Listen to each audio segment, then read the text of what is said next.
Assalamu alaikum all dear students. I hope you all are feeling very well. Today I am going to teach you the most important poem, and the name of the poem is, and it's the first poem of BA English Literature, Layer. Poem है आपकी layer. So what do you mean by layer? Layer का क्या मतलब है? Firstly you should know the meaning of your subject first. आप जब भी कुछ लर्न करने जा रहे हैं आपका उसका मतलब पहले पता होना चाहिए कि क्या है, ठीक है। तो बीए की फ़र्स्ट पोइम है लेयर। लेयर कहते हैं फ़ारिग वक्त को, फ़ारिग औकात को या फुर्सत के लम्हात को। सो ये पोइम है लेयर। लेयर पोइम लिखी है विलियम डेविस ने। विलियम डेविस ने पोइम लिखी है और कहता है कि we are even busy in our daily life routine, कि हम अपनी रोज़मर्रा की ज़िंदगी में इतने ज़्यादा बिज़ी हो गए हैं that we don't have enough time, हमारे पास वक्त नहीं है to enjoy the objects of nature, कि हम कुदरत के नज़ारों को इन्जॉय कर सकें। We don't have time to stand and stare और सिट बीनीथ द बो और अंडर अ ट्री, कि हमारे पास इतना भी वक्त नहीं है कि हम किसी दरख्त के नीचे टाइम स्पेंड करें, किसी शाख के नीचे हम कुछ देखें, कुछ फील करें। नो, हमारे पास बिल्कुल भी टाइम नहीं है। तो इस पोएम में जो पोइट है वो आपको यही एक लेसन दे रहा है। I am going to read this poem in detail. So as you know that firstly you have to write down reference, then context and then explanation.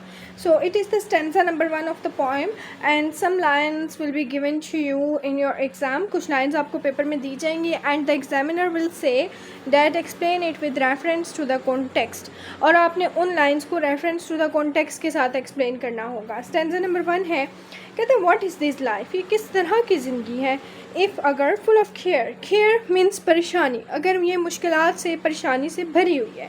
We have no time to stand and stare, कि हमारे पास इतना भी वक्त नहीं है stand कि हम खड़े हों, स्टेयर यानी किसी चीज़ को खड़े होकर देखना, वैसे घूरने को कहते हैं लेकिन किसी चीज़ को ना तवज्जो से देखना। No time to stand beneath the boughs, और हमारे पास इतना भी वक्त नहीं है कि हम कुछ शाखों के नीचे वक्त गुजार सकें। बीनीथ यानी नीचे, ठीक है, स्टैंड खड़े हो सकें, ठीक है, यानी किसी शाख के नीचे। बोस यानी शाखें, ठीक है, बो तो कोई दरख्त की शाख है, कोई टहनी है। And stare as long as sheeps and cows, और जैसे भेड़ बकरियां होती हैं या फिर उस तरह से हम अपना टाइम कुछ स्पेंड कर सकें। मतलब यहाँ पर जो राइटर है, जो पोइट है, यानी जिसने पोइम लिखी है, so poet is satirising the life of a modern man, कि इस पोइम में जो शायर है वो एक इंसान की जदीद ज़िंदगी पर सेटायर कर रहा है। कहते हैं कि एक इंसान के पास इतना भी वक्त नहीं है कि वो ऑब्जेक्ट्स ऑफ नेचर को एंजॉय कर सके। तो रेफरेंस सबसे पहले आपने पेपर में लिखना होता है। Reference means these lines have been taken from the poem लेयर, कि ये जो लाइन्स हैं जो आपको पेपर में दी गई हैं ये पोइम से ली गई हैं, जो जिसका नाम है दी लेयर, written by W.H. Davies. William Davies ने ये पोइम लिखी है। So its context is, in this poem the poet laments about men's busy life. लेमेंट यानी आउज़ारी करना, यानी जो शायर है वो एक आम इंसान की ज़िंदगी बिज़ी लाइफ पर बात करता है, ठीक है, और उस पर अफसोस कर रहा है। He says that man has become a machine, कि आज के दौर का इंसान मशीन बन गया है। He is busy working day and night for making money, कि पैसे कमाने के लिए वो कितना ज़्यादा बिज़ी हो गया है कि उससे बेहतर तो मवेशी है ना, जो खड़े होकर कुदरत के नज़ारे इंजॉय कर लेते हैं, उन्हें देख लेते हैं। इंसान के पास तो इतना वक्त ही नहीं है। सो ही इज़, फिर वो कहता है कि he is indulge in materialistic affairs. Indulge कहते हैं कि मतलब मुलव्वस होना, मटेरियलिस्टिक यानी मादियत पसंद है इंसान, कि वो चाहता है कि बस दौलत कमाए। Affairs that he completely misses some simple delights, कि वो जो है सिंपली कुछ रोज़मर्रा की डिलाइट्स यानी खुशियों को, चीज़ों को इग्नोर कर देता है, उसके पास इतना टाइम भी नहीं है। We have a lot of natural objects scattered around us, कहते हैं कि हमारे इर्द गिर्द तो इतने कुदरती नज़ारे हैं और स्कैटर्ड वो बिखरे पड़े हैं अराउंड अस हमारे पास, but we have no time to see them, लेकिन हमारे पास वक्त नहीं है कि हम beauty of object of nature को ऑब्ज़र्व करें, उसे देखें। The poet says that man is superior to all other creatures, अब इंसान जो है वो अशरफुल मखलूक़ात है और तमाम जितनी भी मखलूक़ात हैं उनमें सबसे अफजल है। But he has become inferior to animals, inferior यानी कमतर, लेकिन अब एक इंसान कमतर हो गया, किससे? जानवर से। Because of his materialistic approach, क्योंकि अब इंसान चाहता है उसके पास दौलत हो, पैसा हो, गाड़ी हो, घर हो, वगैरह वगैरह। कि तो ये ख्वाहिशात जो है ना, इससे अच्छा तो जानवर है, वो इंजॉय तो करते हैं ना, इतना मतलब लाइफ गुजारते हैं। इंसान क्या है, बस कमाता है और मशीन की तरह पैसे कमाता है और मतलब ख्वाहिशों में लगा देता है। The animals have time to see natural beauty, but the man who claims that is superior to other creatures has no time to see natural beauty and enjoy them. लेकिन इंसान के पास इतना टाइम नहीं है कि वो नेचुरल ब्यूटी को देखे और इन्जॉय करे। एक्सप्लेनेशन है इसकी, the poet laments the rushed and horrid यानी जल्दबाजी, रश्ट यानी बस कहता है कि यानी एक इंसान रश्ट लाइफ यानी जिसमें इंसान के पास इतना भी वक्त नहीं है कि अपने लिए वक्त निकाल सके। ठीक है, कहते हैं कितना वो बिज़ी हो गया है।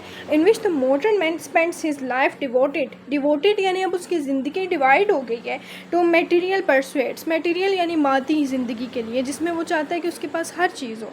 मतलब एक इंसान के पास अब बिल्कुल भी टाइम नहीं है। Deprived himself of the beauty, deprive यानी अपने आप को उसने महरूम कर दिया है, हिमसेल्फ खुद को, किस चीज़ से, फ्रॉम द ब्यूटी, ब्यूटी यानी खूबसूरती से, simple delights that life others. ठीक है, और जो रोज़मर्रा की कुछ ख्वाहिशात होती हैं, सिंपल डिलाइट्स हैं, वो उनको एंजॉय नहीं करता। There is no use is such life if we don't have spare time to come out of our material cocoons and spend some time looking closely at the natural objects around us। कहते हैं कि इस ज़िंदगी का क्या फ़ायदा कि हम अपना वक्त ना निकालें और जो हमारे आसपास नेचुरल ऑब्जेक्ट्स हैं, कुदरती नज़ारे हैं, उनको ना एंजॉय करें। We don't have time to stand in the cool, कि हमारे पास इतना भी वक्त नहीं है कि हम ठंडी जगह पर रुकें। And soothing shade of the trees, ठीक है, दरख्तों के साए को जो है, सूथिंग यानी जो अमन देने वाला।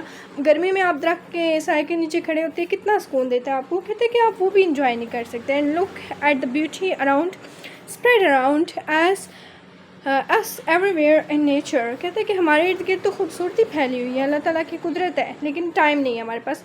We don't have much time to feast our eye on the beautiful phenomena of nature and in this way the pure and simple delights in life.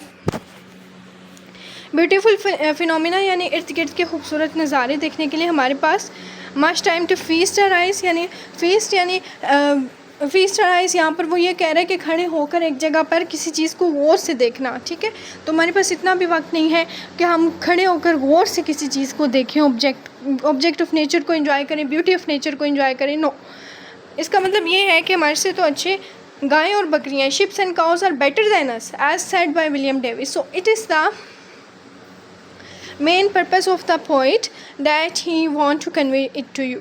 So the first and foremost, it is the first part of your lecture of the poem layer. Second part will be uploaded tomorrow, so stay connected. Do not forget to like, subscribe and share my YouTube channel. और ये इसमें मैंने आपको आज poem का introduction दिया है और इसमें फर्स्ट स्टेंजा आपको टीच किया है मैंने। And the second thing is that I am going to upload this video on my FB and on my YouTube. My contact number is available right here. और अगर आपने स्मार्ट प्रिपरेशन करनी है, कम time में exams की अच्छी तैयारी करनी है, कंसेप्ट क्लियर करने हैं, 7, 8, 10 मिनट के लेक्चर्स चाहते हैं, ठीक है, तो एक पोएम पे, तो वो आप मेरे पास ज्वाइन कर सकते हैं। मैं स्टूडेंट्स का टाइम वेस्ट नहीं करवाती। अल्हम्दुलिल्लाह मेरे पास बहुत से स्टूडेंट्स हैं, बहुत अच्छी तैयारी कर रहे हैं, तो मैं चाहती हूँ आप भी मेरी एकेडमी का हिस्सा बने। तो इसलिए आप मुझसे रब्ता कर सकते हैं, मेरा व्हाट्सएप नंबर है। और दुआ में याद रखिएगा, सेकंड पार्ट इंशाल्लाह मैं इसका कल अपलोड कर दूँगी। So stay connected, do not forget to like, subscribe and share. Take care of yourself. अल्लाह हाफिज़।